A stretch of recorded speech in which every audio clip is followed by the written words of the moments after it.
Walter Hensley had lived his entire life at the edge of the northern timberline, in a weather-beaten cabin tucked between dense pines and an old logging road that hardly anyone used anymore. At 68, he carried the quiet resilience of someone who had survived winters tougher than most people had ever imagined, but even he knew the storm rolling in that evening wasn't normal. The wind had begun rising before sunset, bending treetops and sweeping fine powder across the yard in swirling sheets.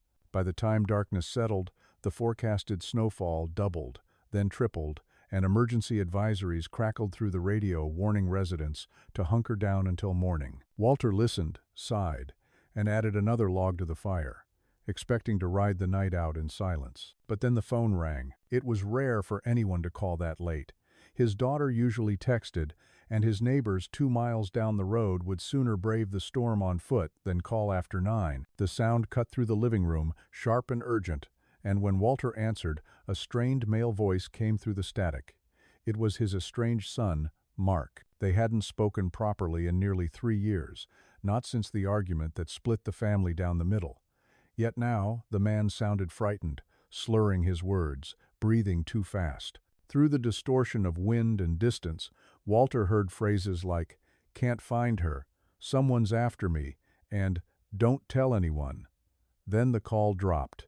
For several long seconds, Walter stood frozen, the receiver still pressed to his ear. He knew Mark had a knack for trouble, bad gambling debts, shady acquaintances, a habit of disappearing for months, then resurfacing with new scars. Still, that voice didn't sound like intoxication or drama. It sounded like panic, the kind that forces a parent into motion before logic has time to protest. He grabbed his coat, gloves, and the emergency flashlight he always kept by the door. He didn't leave a note.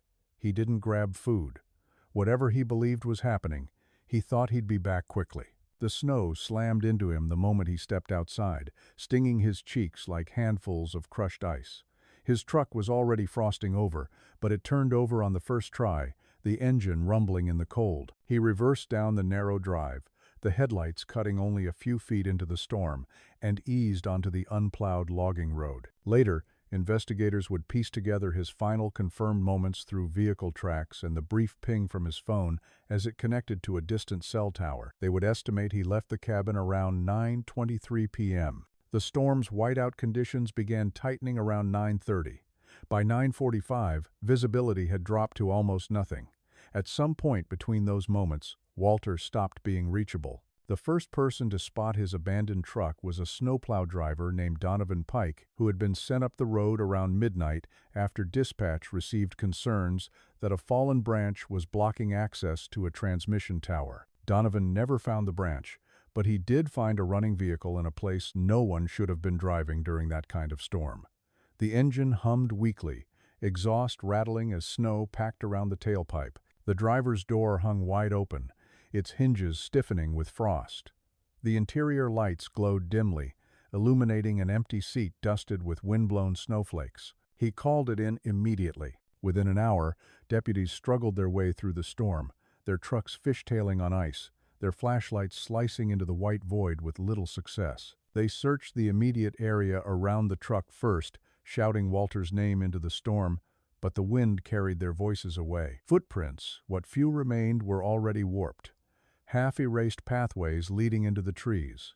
Nothing made sense. The door open, the engine on, no sign of struggle, no sign he'd slipped or fallen nearby.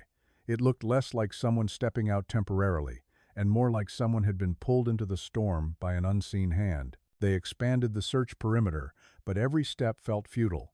Snow fell so fast that officers couldn't tell whether they were following new trails or ghost impressions from earlier attempts. The wind chill reached dangerous lows, enough to freeze exposed skin in minutes. At one point, a deputy found a glove lying in the snow 30 yards from the truck, but it wasn't Walter's.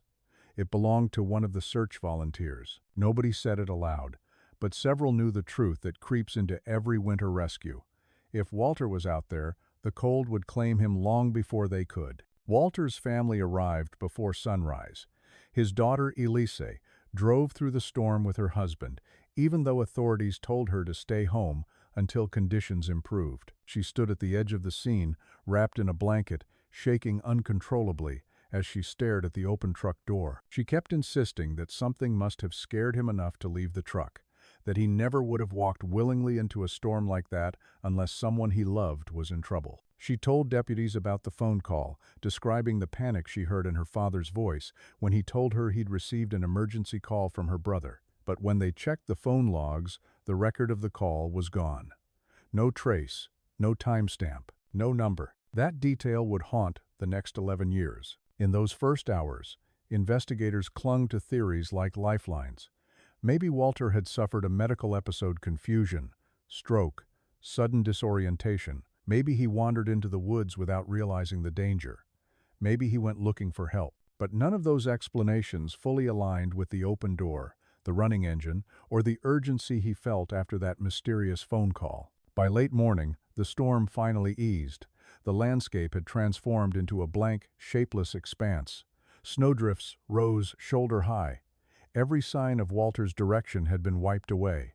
Search teams moved methodically through the forest, grid by grid, calling his name in hoarse voices.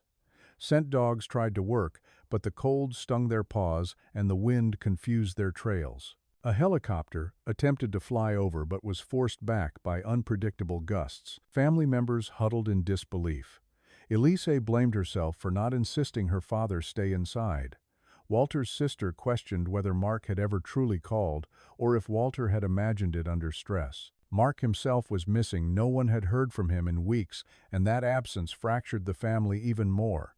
Some believed he'd orchestrated something terrible. Others believed he was in danger too. Theories tangled like threads in a knot no one could loosen. As twilight approached, temperatures plummeted. Deputies made the difficult decision to suspend the official search until morning. Volunteers begged to continue, but the sheriff feared losing more people.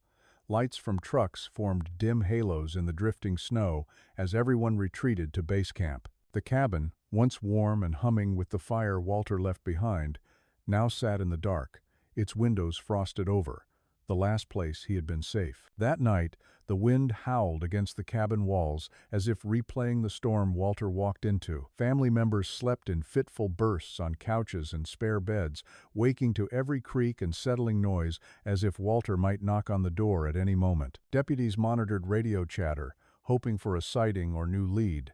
But nothing came. By dawn, the search crews returned to the woods with renewed determination. They scanned ravines, checked frozen creek beds, and followed game trails that wound deep into the forest. They marked every overturned log, every indentation in the snow that could have been a clue. Searchers found a broken tree branch, a patch of disturbed snow, and a faint impression that might have been from a boot. But each discovery dissolved under scrutiny. Nothing held. Nothing lasted in the cold long enough to offer truth. On the third day, they found a scrap of fabric snagged on a thorn bush, a faded plaid pattern similar to a shirt Walter owned. But the fibers were too weathered, impossible to link definitively. Investigators kept it in evidence anyway, knowing that even the smallest clue mattered. As days stretched into weeks, the reality settled in. The storm had swallowed him. Search efforts scaled back, then shifted to recovery rather than rescue. Family members continued to search long after officials stopped, walking the woods in the spring thaw, checking remote hunting cabins, leaving laminated flyers nailed to trees even though they knew no one else traveled that way. Walter's disappearance hardened into a story with no beginning and no end, defined only by questions. The abandoned truck, the vanishing phone call, the footprints erased by dawn. There was no closure, no body, no answers, only a lingering sense that the storm hadn't taken him alone. Something or someone had pushed him into its path. And as the years passed, that unanswered fear would only grow stronger, especially when a hunter, 11 years later, stumbled across something buried deep beneath the ice that finally forced the case back open. The search began before sunrise, long before the storm had even finished settling over the mountain. What should have been a routine ground effort was already being described by responders as one of the most unforgiving environments they had ever stepped into. Temperatures had dropped another 10 degrees overnight, and the air carried a metallic stillness that made every breath feel heavy. A few inches of fresh snow had fallen over the logging road, disguising the truck as a faint, mound-shaped shadow under the first light. The engine had long since shut itself off from idling too long. Yet a faint warmth still lingered inside the cab when deputies first opened the door, as if Walter had only walked away minutes ago instead of the 12 hours his family estimated. Search dogs were brought out before anything else, their handlers moving with calm, practiced precision, but even they exchanged quiet glances that hinted at concern. Storms like this didn't just erase scents, they shredded them. The first dog jumped into the snow beside the driver's door, nose spinning in frantic circles as if overwhelmed by nothing. It lingered for a moment, picked up a thin thread of scent, and marched several meters into the woods, only to stop abruptly, confused, whining softly. The second dog did the same. A few steps, hesitation, and then nothing at all. The handlers tried again from the passenger side, from behind the truck, from the snowy embankment across the road. The results never changed. It was as if Walter had walked a few meters into the storm and then vanished into the air. Investigators took photos of the ground, trying to capture whatever detail the storm hadn't swallowed. The original footprints spotted the night before had already softened into unrecognizable depressions, the ridges collapsing inward. A deputy brushed snow away from one faint shape near the truck and noticed something off about it. The print faced the vehicle, not away from it, as if someone had stood there looking back at the truck for a long time. The angle didn't align with any normal walking pattern. It looked hesitant, or staged, or belonging to someone else entirely. A short distance away, near the place where the plow trucks usually turned around, another deputy noticed something dark poking through the snow. At first he thought it was a rock, but when he knelt down he felt fabric beneath a thin crust of ice. It was a glove not fully buried, not fully exposed, almost carefully placed, as though someone had dropped it, realized it, and then changed their mind about retrieving it. The inside was stiff with cold, and the short strands of wool around the wrist were frozen in a slight twist. Walter's daughter later confirmed that he owned gloves like it, though she couldn't be certain this one belonged to him. Once the snowmobiles arrived, searchers spread out in coordinated grids, each team fanning into the timberline on opposite sides of the road. Thermal drones buzzed overhead, but the swirling powder made their screens blur into pale shapes that could be anything: boulders, drifts, tangled branches. Every 30 minutes the teams checked in over radio, their voices muffled by wind and heavy breathing. No one had found a trace beyond that small ring around the truck. Not a clear footprint, not a broken branch, not a single piece of clothing carried by the wind. And then came the discovery that confused everyone involved. A deputy named Roscoe, checking a drainage ditch roughly 20 yards from the truck, noticed what appeared to be a long, shallow groove in the snow, a drag mark, about a foot wide, curving slightly toward the thickest part of the forest. It wasn't a natural wind pattern. The edges were too clean, too even. It looked like something heavy had been pulled or slid, but there were no matching footprints, no signs of struggle, and the mark ended abruptly in deeper snow. Teams followed the direction for several hundred yards, marking trees with tape, but the deeper they traveled, the more the forest became a blank sheet of white. Whatever had made that drag mark left no other clues. By mid-morning, the storm returned with a second wave, even harsher than the night before. Visibility dropped to arm's length. Searchers shouted to keep track of one another, their voices swallowed by the wind before they reached the next person. Snowmobiles bogged down in drifts up to the headlights. Drones were grounded. Dispatch ordered teams back to the road until the gusts subsided. Some resisted at first, not wanting to lose precious ground, but the supervisors insisted. Losing a searcher would only compound the tragedy. While the storm raged outside, family members waited in the heated command trailer parked along the road. Walter's daughter sat with her hands clenched tightly together, trying to steady her breathing, while his son, the same son who had supposedly made the distressing call, paced relentlessly, unable to sit for more than a few seconds. Detectives questioned him carefully, gently at first, asking for the exact words he spoke to his father, the time of the call, the reason behind it. But the more they asked, the more inconsistencies began to emerge. The timeline shifted slightly each time he explained it. The detail of what he said changed. At one point he claimed the call lasted under a minute, and later said it might have been closer to 3. His nervousness seemed genuine, but his story grew harder to follow. One of the investigators stepped outside to contact the phone company, requesting call logs to confirm the time and source of the son's call. He returned a half hour later, snow clinging to his jacket, and quietly asked the lead detective to step aside. The two spoke in hushed tones, both frowning, both glancing occasionally toward the family through the frosted window of the trailer. A few minutes later, they called the son in again and asked if he was absolutely certain that his call had gone through. He insisted it had. He even remembered the ringing, the moment his father answered, the sound of his father breathing heavily. But the phone records showed nothing. No outgoing call from his number to Walter's phone. Not that night, not at that hour, not even close. When they revealed this to him, he collapsed into a chair, burying his face in his hands. He didn't understand. He said the logs had to be wrong. He said he knew what he heard. The rest of the family watched in silence, exchanging frightened glances. They trusted him, but they also knew he had a history of strained communication with his father. Words had been thrown around in past years that couldn't be taken back. The investigators didn't accuse him of anything, but the room had undeniably changed. An uneasiness settled in the air, mixing with the distant howl of the storm outside. By the end of day one, the official search amounted to nothing more than scattered anomalies and contradictions. On day two, when the storm briefly let up, larger teams were deployed again. They combed ravines, searched abandoned sheds along the old logging path, and used long poles to probe through snowbanks that might hide someone lying beneath the surface. Hypothermia could push a person into unpredictable behavior, paradoxical undressing, sudden bursts of disoriented energy, a desperate attempt to crawl into small spaces for warmth. Theories bounced between searchers constantly. Maybe Walter had walked downhill instead of uphill.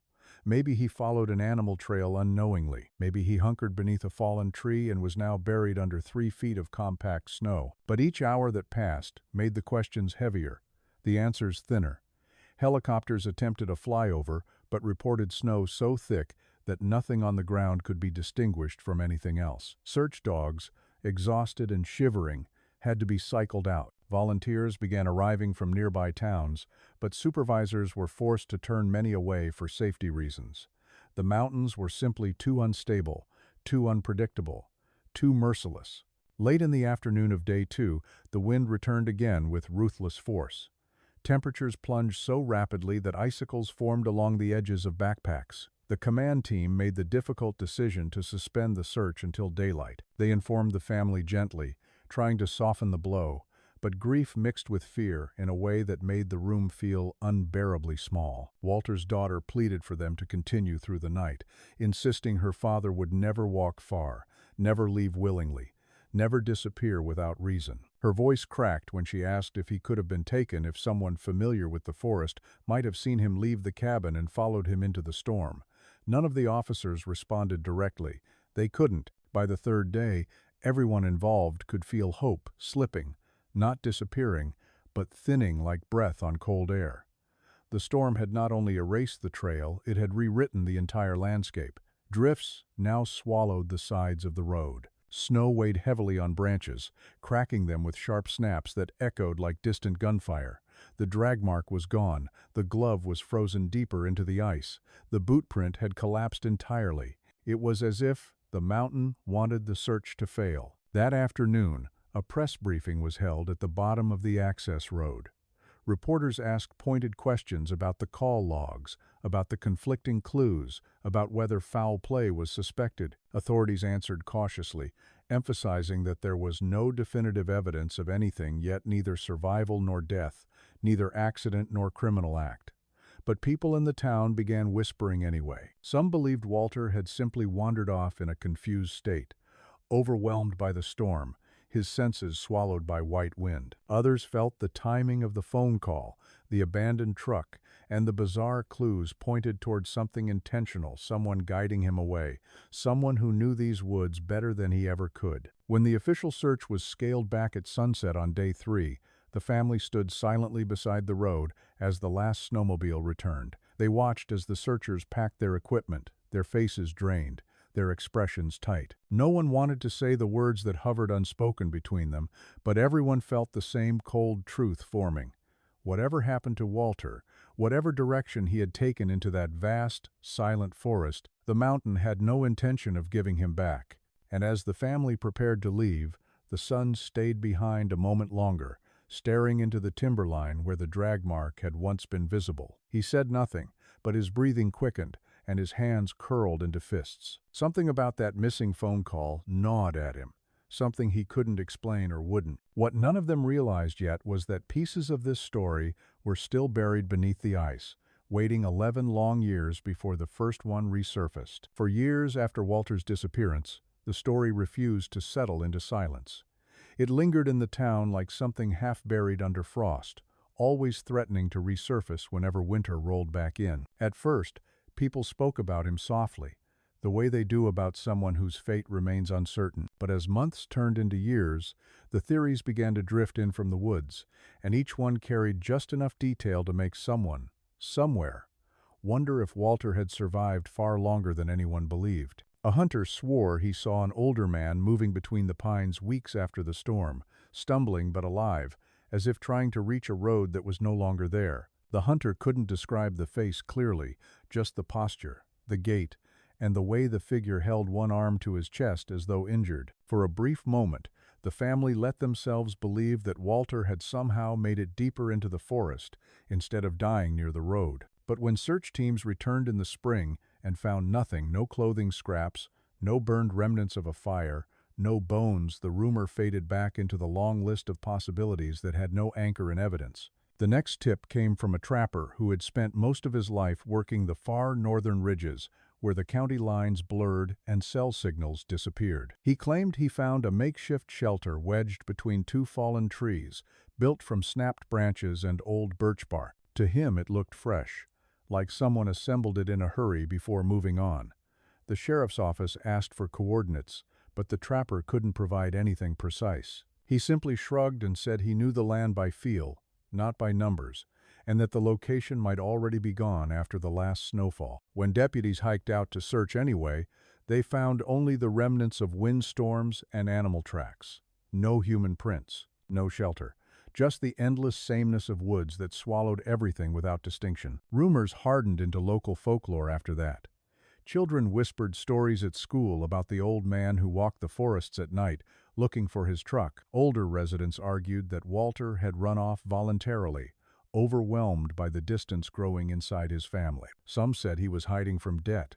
Others believed he had been followed that night by someone who waited for the storm to mask everything. But none of the theories ever explained the detail that bothered investigators the most: Walter's wallet, found tucked neatly beneath the driver's seat. Not dropped, not lost, almost placed, as if someone wanted it to be found, but not immediately. The family fractured quietly under the weight of these possibilities. His son, Daniel, insisted again and again that he never called his father that night, that there was no argument, no plea for help, no emotional spiral that would have pushed Walter into the blizzard. Detectives questioned him so many times he began to apologize reflexively, even though he maintained he had nothing to confess. His daughter Meredith went in the opposite direction. She clung to every rumor, every grainy photograph taken in the woods, every reported sighting of an older man walking alone. She pinned them to a corkboard in her hallway, tracing routes with red string until the map looked like a spiderweb of desperation. She visited psychics, wilderness experts, and retired trackers who claimed they could feel what happened to Walter through the details alone. Each one gave her a different story, and each time she accepted it, because the alternative, believing her father died alone in the cold, was unbearable. Walter's widow, Inessa, slowly became convinced that her husband had been running from someone, not an animal, not a delusion brought on by the storm, someone who knew him, or perhaps knew the area well enough to take advantage of his panic. She replayed the last morning she saw him, the quiet way he brewed coffee, the stiffness in his posture, the unusual way he paused before putting on his coat, as if bracing for something he didn't want to acknowledge. She told detectives that Walter had seemed preoccupied for months, distracted during dinners, checking the window more often than usual whenever a car drove past the property. At first, she believed it was the stress of age or the strain of his estranged relationship with their son, but after his disappearance, every small behavior began to feel like a breadcrumb she had ignored. Investigators took her fears seriously, at least in the early years. They built timelines, interviewed neighbors, checked phone records, scoured bank statements, and reached out to any acquaintances who might have had unresolved issues with Walter. But every time a lead emerged, a disgruntled coworker from 2 decades earlier, a neighbor angry about a property line, a man who once threatened Walter over a hunting dispute, it collapsed under scrutiny. None of them placed calls. None were near the area that night. None had any reason to intercept Walter on a remote forest road during the worst storm of the year. But the biggest contradiction remained the supposed distress call. Walter's wife mentioned it first, then his daughter. Then, after weeks of pressure, even his son admitted he might have left a message earlier in the day, but not during the storm itself. When detectives subpoenaed the phone records, they discovered no call came in during the time frame Walter left the cabin. No missed calls, no voicemail, nothing. If he heard a phone ring that night, it wasn't from his own devices. That inconsistency alone split the family even further. How do you argue with something you're certain you witnessed when the records say it never happened? Eventually, detectives began entertaining darker possibilities. One theory suggested Walter had wandered away under the influence of hypothermia, disoriented and believing he heard a call that wasn't real. But that theory didn't match the drag marks found near the timberline or the single boot print angled sharply away from the road, as if he changed direction abruptly or was turned. Another theory suggested he had staged the disappearance intentionally, perhaps to escape something he feared more than the storm. But that explanation made even less sense when weighed against the footprints, the open truck door, and the engine still running, warming a cabin he never returned to. The coldest theory came from a retired sheriff who had worked dozens of winter searches over his career. He believed Walter might have run into someone on that logging road, someone comfortable navigating the woods at night, someone who understood how to use a blizzard to their advantage. Maybe Walter recognized them, maybe he didn't. But in the sheriff's mind, the missing keys, the neat placement of the wallet, and the broken scent trail pointed to human interference. He suggested quietly that someone else walked into the woods that night, dragging Walter with them, the storm covering every trace before sunrise. But without evidence, it remained an unsettling possibility rather than a lead. As the years stretched on, the case shifted from an active investigation to an open file gathering dust in metal drawers. New detectives skimmed the notes every few years when a sighting surfaced. Each report carried the same hope and ended the same way. Inconclusive. One man claimed he saw Walter near a bus terminal several states away, muttering to himself with frostbitten ears and hands. Another swore he traded supplies with an older drifter living off-grid on the edge of a frozen lake, only to find the shelter abandoned when he returned days later. But search teams never found proof. Every rumor dissolved as quickly as it appeared. Walter's family tried to hold on to each other, but the unresolved grief hollowed them out in different ways. Holidays became tense gatherings filled with unsaid worries. Birthdays were whispered into the wind. Walter's chair at the dinner table remained empty, untouched, as though saving a place for him might bring him back. When the 10th anniversary of his disappearance arrived, the town held a small vigil, lighting candles by the edge of the logging road where his truck had been found. Some came out of respect, others came out of guilt. A few showed up simply because they felt the story still didn't sit right, like something crucial remained buried under years of confusion and snow. By the end of the decade, even the most dedicated supporters began to lose momentum. The woods had swallowed countless secrets over the years, and Walter seemed destined to become one of them. The investigative board in the sheriff's office was cleared to make space for newer cases. The search dogs were long retired. The volunteers moved on, and Walter's name turned into a quiet footnote in the county's cold case files.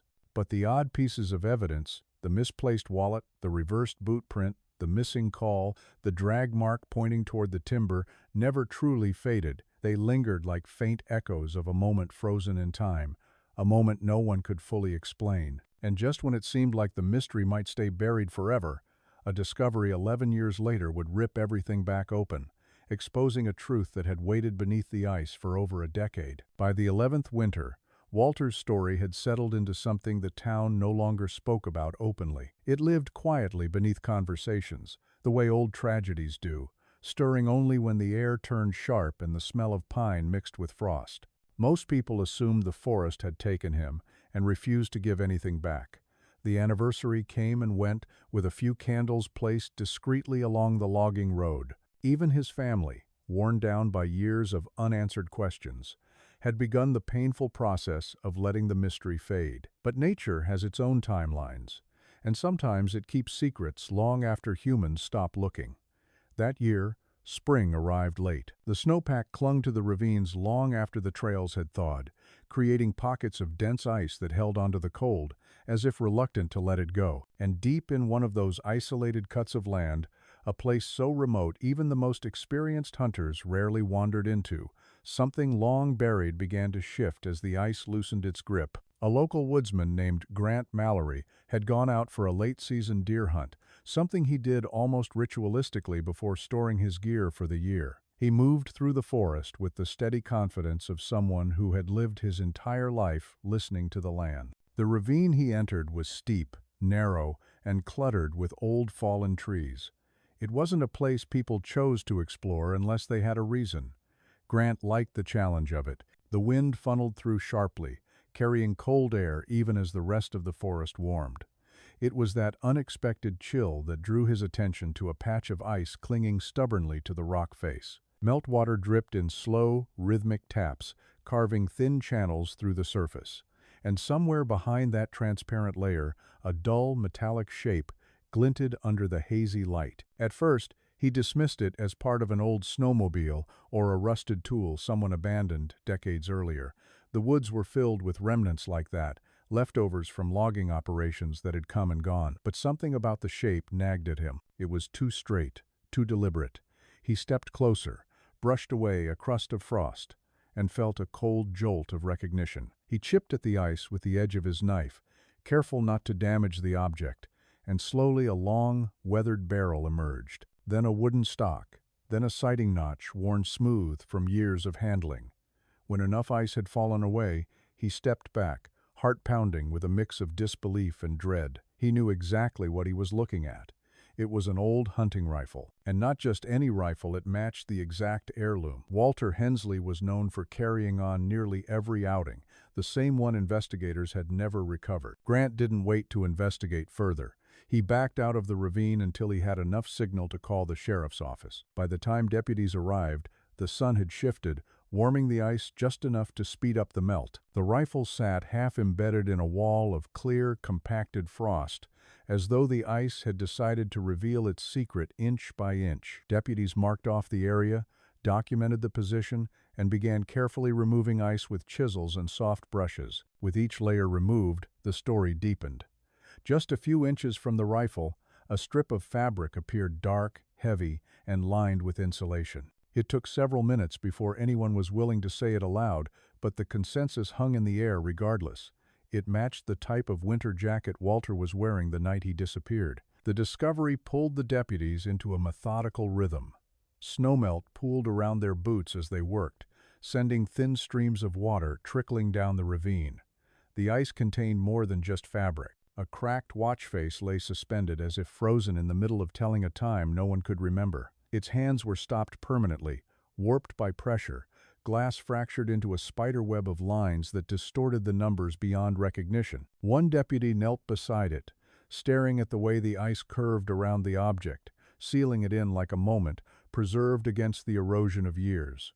It didn't make sense. This ravine was miles from the roads Walter might have taken, miles from where search teams had combed with dogs and thermal drones, miles from any route that a man disoriented by hypothermia would logically wander toward. As the officers dug deeper into the ice shelf, they began encountering shapes less easily explained: a curve of bone, the suggestion of a rib, the delicate outline of skeletal remains trapped beneath a thick layer of compressed frost. The ice had acted like a vault, slowing decay and locking everything into place. What emerged was a partial human skeleton, knees drawn slightly forward, spine curved as though the person had been sitting or crouching when the cold encased them. The remains were positioned in a way that didn't resemble a simple fall or collapse.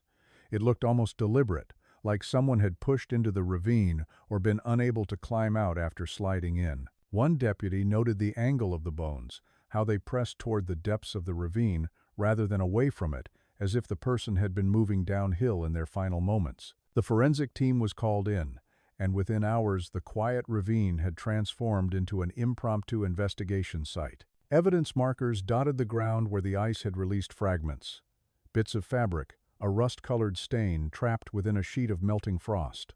Remnants of leather that may have once been part of a glove. As the team mapped the scene, a realization settled over them with uncomfortable weight. Walter couldn't have reached this location on foot under normal circumstances. The terrain between the logging road and the ravine was unforgiving, with steep embankments, dense undergrowth, and sections of rock that even experienced hikers avoided in winter. For Walter to end up here, something significant had occurred. Either he had been disoriented far beyond what hypothermia alone could explain, or someone else had been with him, leading or forcing him into this isolated cut in the land. The deputies worked with the slow precision required for fragile conditions. Beneath the ice, more skeletal fragments appeared, some clustered together, others scattered just enough to suggest movement before the freezing process locked them in place.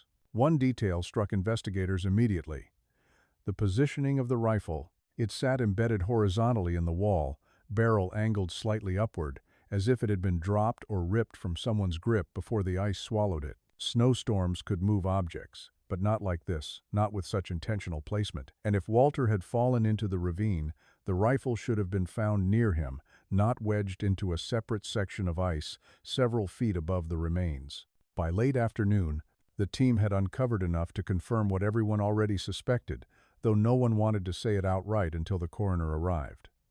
The remains matched the estimated height and build of Walter Hensley. The fabric aligned with his missing jacket. The old watch resembled one his wife had described an anniversary gift Walter never left behind.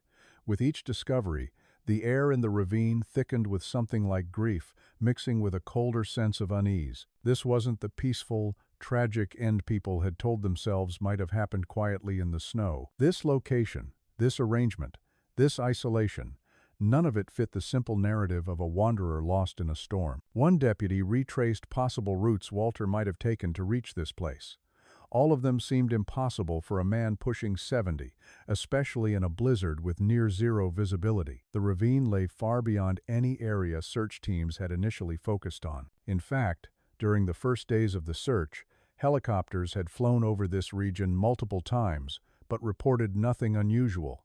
The trees were too dense, the shadows too deep. Even thermal drones failed to capture any hint of warmth beneath the canopy. And now, 11 years later, the ice had preserved a truth the technology had missed. As the remains were carefully removed, one more unsettling detail surfaced. The way parts of the jacket were torn, not cleanly, but with jagged edges that suggested force. There were no claw marks, no signs of animal predation, no evidence of the kind of tearing caused by branches or rocks. It was something else, something that hinted at a struggle. And the more investigators examined the scene, the harder it became to reconcile with the original theory that Walter had simply wandered off, confused and alone. As the sun dipped behind the tree line, casting long shadows across the ravine, an undeniable realization settled over everyone present. Whatever happened to Walter in those final hours hadn't been an accident. The distance, the preserved objects, the rifle separated from the body, the torn fabric, it all pointed toward the presence of another person. Someone who had been there with him, someone who didn't want to be found. And as deputies packed up, leaving the ice wall glistening under the last light of day, a quiet dread crept back into the investigation. The forest had finally given something back after 11 years. But it wasn't closure. It was a contradiction, a new question, a hidden truth rising from beneath the frost. Something or someone had been with Walter in those final moments, and the ice had kept the secret long enough that whoever was responsible might still be out there. For the first time in 11 years, investigators approached the case without the fog of speculation or fading memory. They had something solid, something that couldn't be misremembered or exaggerated. The remains recovered from the ravine, along with the rifle, jacket scraps, and watch face that had survived a decade of winters. Once transported to the regional forensics lab, each item was treated like a fragment of a truth frozen in time, and as examiners began their work, the story that emerged defied the explanations that had held the community together for so long. It didn't resemble an accident. It didn't resemble the slow, confused death of a man lost in the cold. What they found suggested something else entirely, something with intention behind it, and an unseen presence that might have walked the snow with Walter on the night he vanished. The skeletal remains offered the first clues. Even after years in the ice, the bones showed a pattern that didn't match the hypothesis most investigators had agreed on in the early days, that Walter had wandered disoriented through the storm, succumbed to hypothermia, fallen, or simply lain down when the exhaustion finally overtook him. But the ribcage told a different story. Several ribs on the right side displayed compression fractures, 2 parallel breaks per rib, evenly spaced, the kind that suggested force applied from outside, not from a fall. A coroner noted that the breaks lined up too symmetrically to result from hitting the ground. It looked more like someone had driven a boot or a knee into Walter's side while pinning him down, exerting concentrated pressure to restrain or subdue him. It wasn't enough to say precisely when it happened, but it was enough to suggest he didn't simply collapse alone in the forest. Further evidence appeared in the wrists. The bones showed damage consistent with what specialists recognized as pre-mortem fractures, meaning the injury occurred while Walter was still alive. Both wrists exhibited signs of forceful twisting, the type seen when someone tries to pull their hands free while being restrained. It was subtle enough that it could have been missed had the remains decomposed naturally, but the ice had preserved them almost perfectly, locking in details that time usually destroys. Even the torn lining inside Walter's coat offered clues.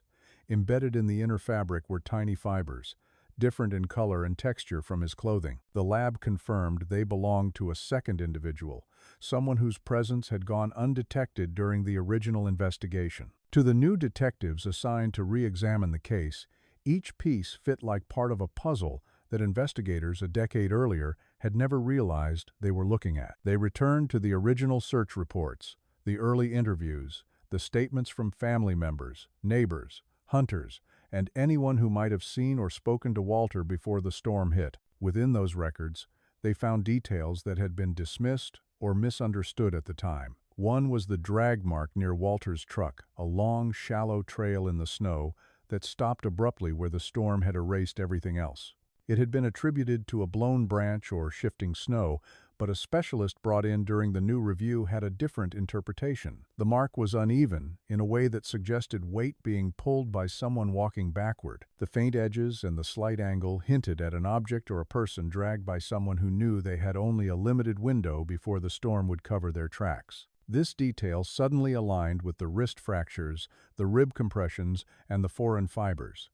It also brought new attention to the missing truck keys, which had never been found. There was no reason for Walter to remove them from the ignition if he had simply stepped out to investigate a noise or a fleeting suspicion. But if someone had been waiting for him, or if someone had planned to approach his vehicle once he parked along the road, the keys could have been taken deliberately to ensure he couldn't leave. Detectives also revisited the phone call Walter supposedly received that night, a detail that had created confusion among his family back then and sparked tension that lingered for years. Records confirmed that no such call had taken place. There was no outgoing or incoming log from Walter's phone that matched his widow's memory of him stepping outside with urgency. The absence of that record had always been explained away as a misunderstanding, maybe a moment of panic misremembered through grief. But with new evidence pointing to outside involvement, investigators saw the non-existent call through a different lens. It might not have been a misunderstanding, it might have been a lie told by someone,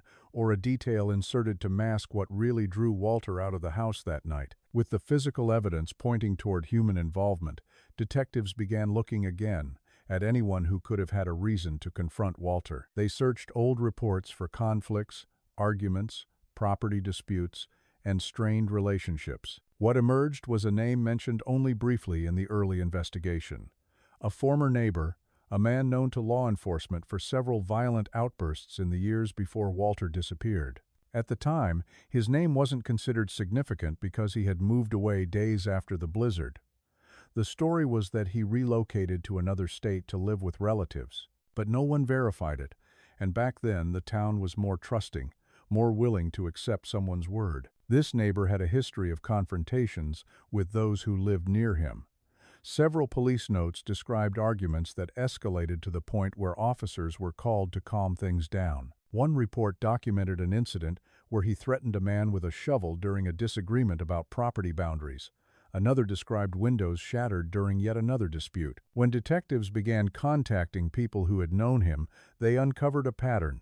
He believed Walter had cost him something valuable, something tied to hunting land rights and long-simmering resentment. Nothing in those reports indicated he was capable of murder, but none of them ruled out the possibility either. When investigators reached out to an old logger who had once worked near the neighbor's land, they uncovered a statement taken years earlier but never thoroughly followed up on. The logger remembered hearing from others that the neighbor believed Walter had interfered with one of his deals, costing him money he desperately needed. The logger recalled hearing about a confrontation between the two men in the weeks leading up to the blizzard, though he hadn't seen it himself. In the early investigation, the statement had been marked as unverifiable and set aside. In light of the new evidence, it wasn't so easily dismissed. Detectives then examined the timeline of the neighbor's disappearance from town.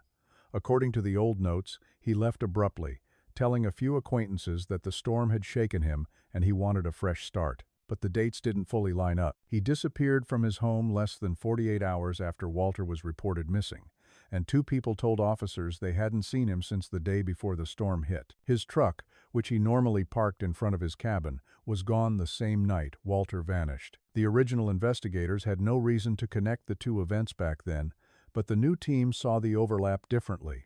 If there had been a confrontation that night, and if Walter had been restrained or injured near his truck, it was possible his neighbor had been there too. Still, nothing was certain. Theories could connect any dots if forced hard enough. The detectives needed more. They focused then on the fibers embedded in Walter's coat. These fibers, small as they were, had survived because the ice had sealed them inside. Under microscopic analysis, forensics identified them as synthetic fibers from a heavy-duty work jacket, dark, coarse, and commonly sold in sporting goods stores a decade earlier. These jackets were often worn by hunters, trappers, and woodsmen. They weren't unique enough to identify a specific individual, but they did narrow the profile. The neighbor had been known for wearing similar clothing, particularly insulated coats designed for harsh winters. Investigators tracked down a former employer who confirmed that the man owned several such jackets, but none of them were available anymore. When he left town, he took all his belongings with him. The examination of the broken watch face found near the remains brought even more questions. The hands were frozen at a precise time, an imprint from when the glass cracked under pressure. Specialists noted that the angle of the break indicated force from the outside, like a heavy blow or something, compressing the watch against Walter's wrist. If this happened during a struggle, it could mark the moment when he was pinned or restrained. The timestamp didn't match the expected progression of hypothermia or exposure.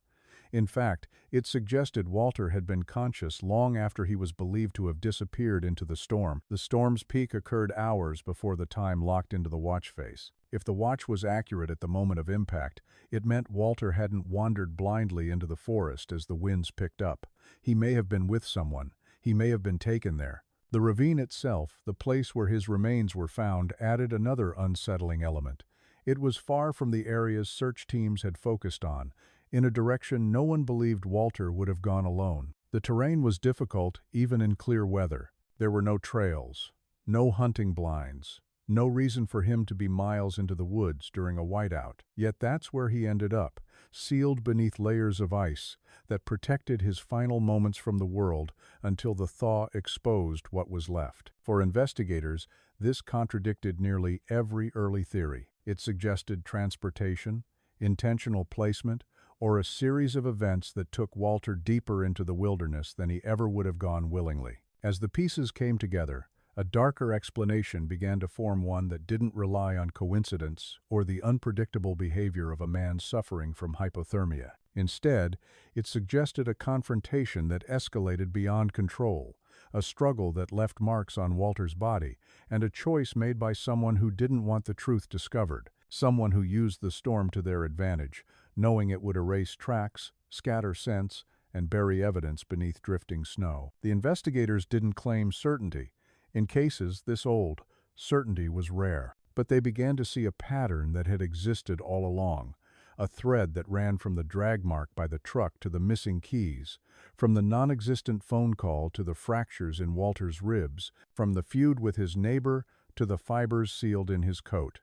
Each detail, once insignificant, now pointed in the same direction. What emerged wasn't a story of a man who lost his way, but one of a man who crossed paths with someone capable of violence, someone whose disappearance from town seemed less like coincidence and more like an escape. And as detectives prepared their findings for the state authorities, they realized that one question left unanswered for more than a decade had begun to take shape again, sharper and more urgent than ever. If someone had been with Walter in those final hours, there was still one thing left to uncover: whether the person responsible had vanished into the storm with him, or whether they had walked out of the forest, leaving the cold to hide everything they had done. The wind had long since retreated from the high ridges, leaving the forest eerily silent, except for the occasional drip of melting snow echoing through the ravine. Detectives returned to the scene with a quiet urgency, retracing the exact spot where the hunter had stumbled upon the frozen remains of Walter Hensley.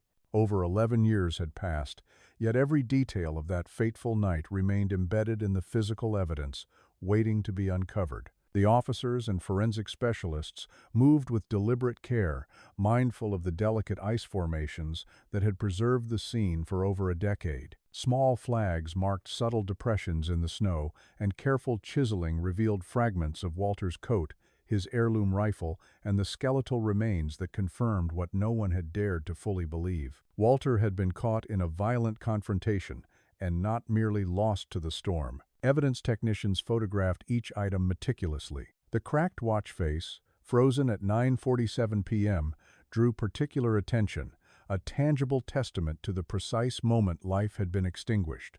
Snow and ice had preserved everything almost perfectly, holding the truth in stasis like a silent witness. Detectives assembled around the site, reviewing the chain of events they had pieced together from old interviews, newly uncovered forensic evidence, and the patterns of drag marks etched into the ground beneath the frozen layer. Tire impressions, footprints, and scuff marks, aligned with what had long been dismissed as anomalies, now forming a coherent narrative that slowly lifted the decades-long shadow of uncertainty. The reconstruction was painstaking. Investigators established that the neighbor, a man with a history of escalating aggression, had confronted Walter at the cabin during the height of the blizzard, demanding repayment of a debt long disputed. The confrontation had escalated rapidly.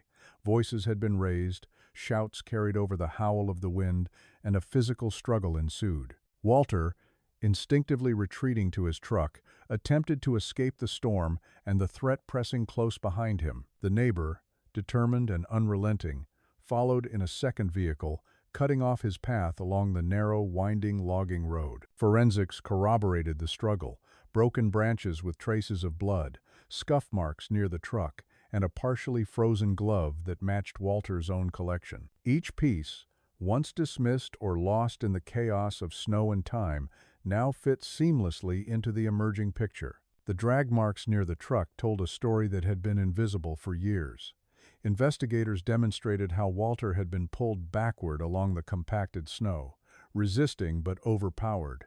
Evidence suggested he had been injured early in the encounter, consistent with the broken ribs and wrist fractures discovered later. Forensic analysis of trace fibers confirmed the presence of a second person, unmistakably linking the neighbor to the scene. The theory that Walter had merely wandered and succumbed to hypothermia was definitively disproven. This had been a violent, human-caused event, one that the elements had hidden with cruel efficiency. The ice and snow, once his enemy, had become a perfect preservative of truth. As the sun reached its zenith, the team carefully lifted the skeletal remains and personal items into specialized containers. The widow, accompanied by family, arrived quietly at the site. Her face bore the lines of grief carved over 11 winters, eyes carrying the burden of hope deferred and rumors endured. She knelt beside the frozen trench where Walter had been hidden from the world, her hands trembling as she touched the cracked watch. The frozen hands were stopped at the very minute. Investigators believed his life had ended, a silent testament to the finality of that night. Around her, detectives explained the reconstruction with measured clarity, recounting the evidence that linked the neighbor's actions to Walter's death and the sequence that had trapped him in the ravine until discovery. The widow listened in silence, each revelation a mix of grief and affirmation, until the weight of uncertainty began to lift. Family members were finally able to confront the full scope of what had occurred. For years, the mystery had stretched across cold, uncertain landscapes of rumor, false sightings, and hopeless searches. Now, they understood. Walter's departure from the cabin had not been a random misadventure, but a deliberate attempt to evade an immediate threat, a choice that tragically led him into harm's path. The widow's fingers closed around the watch like a talisman, grounding her to the precise moment that had haunted her nights for over a decade. The children of Walter, now grown, traced the contours of his preserved belongings, connecting the tangible evidence with the mental image of their father frozen in memory, giving shape to grief that had for so long been abstract and unmanageable. Investigators worked quietly, their faces reflecting the gravity of a case that had remained unsolved for 11 years. Every record was cross-checked, every interview revisited, ensuring that the chain of events leaving Walter exposed in the ice was indisputable. The neighbor's fate, long obscured by absence and rumor, was clarified. He had died in a remote construction accident months after the blizzard, carrying the knowledge of his actions to an unmarked grave. There would be no confession, no direct accountability, yet the reconstructed narrative allowed the family to understand the reality of that night, to accept what had happened without lingering ambiguity. The snowstorm, once an impenetrable veil, had finally yielded its secret. The forest around the ravine seemed to hold its breath as the family lingered. Each fragment of evidence, each preserved remnant, told its story in stark clarity. There was no dramatization or speculation left to fill the gaps. The frozen artifacts of time spoke with the precision of forensic certainty. The widow carefully collected Walter's remaining personal items, the watch, the rifle, and the few preserved clothing pieces, placing them gently into protective containers. Investigators explained how every injury, every displaced object, and every trace of DNA corroborated the reconstructed confrontation, eliminating years of conjecture and rumor. The precision of the science and the consistency of the historical accounts gave a sobering yet undeniable sense of truth. As the day faded, the family gathered together, forming a quiet circle around the thawed site. They shared memories, recounted stories of Walter's life, and acknowledged the years of fear, hope, and uncertainty that had shaped them. There were tears, but also an almost tangible relief, the kind that comes when questions are finally answered, when the unknown becomes known, and grief can start to settle into remembrance rather than despair. The widow looked down one last time at the cracked watch, a frozen symbol of the final moment of Walter's life. She held it close, allowing herself to feel a sense of closure that had eluded her for over a decade. For the first time in 11 years, there was no doubt about what had happened that stormy night. Detectives packed away their equipment with muted satisfaction, the evidence secured for final documentation and closure of the case. The forest, scarred yet silent, seemed to acknowledge the long-awaited resolution, the truth now etched into the frozen terrain and carried forward by those who remained. Conversations were hushed. Even the birds seemed to pause, as if recognizing the culmination of a story long hidden by snow and time. The widow lingered a moment longer, breathing deeply of the crisp, clean air, finally able to let go of the constant anxiety that had shadowed her life. The mystery, once a relentless specter, had transformed into knowledge and closure. By late afternoon, as investigators departed and the family remained behind, there was a sense of finality. The ice, the snow, and the ravine had kept Walter's truth suspended for 11 years, but it was no longer an enigma. Each footprint, each fragment, each preserved remnant of that night now told a story consistent with justice, even if no one would face legal consequence. The family could mourn, remember, and honor Walter with a clarity that had been impossible until now. The widow finally placed the watch into a display box, the fractured hands preserved as they had fallen, a permanent, tangible memory, marking the precise end of a life and the resolution of a long-standing mystery. In the quiet that followed, there was a profound stillness, a final recognition of the years that had passed and the trials endured. Walter's family, once adrift in rumor and speculation, could finally reconcile the past with the present. Though grief remained, it was no longer suspended in uncertainty. It was rooted in truth. And in that moment, surrounded by the remnants of frozen time and the echoes of a winter storm long past, they found peace. The story of Walter Hensley, once lost to snow and silence, had finally returned to those who loved him most, bringing the emotional closure that had seemed impossible for 11 long years.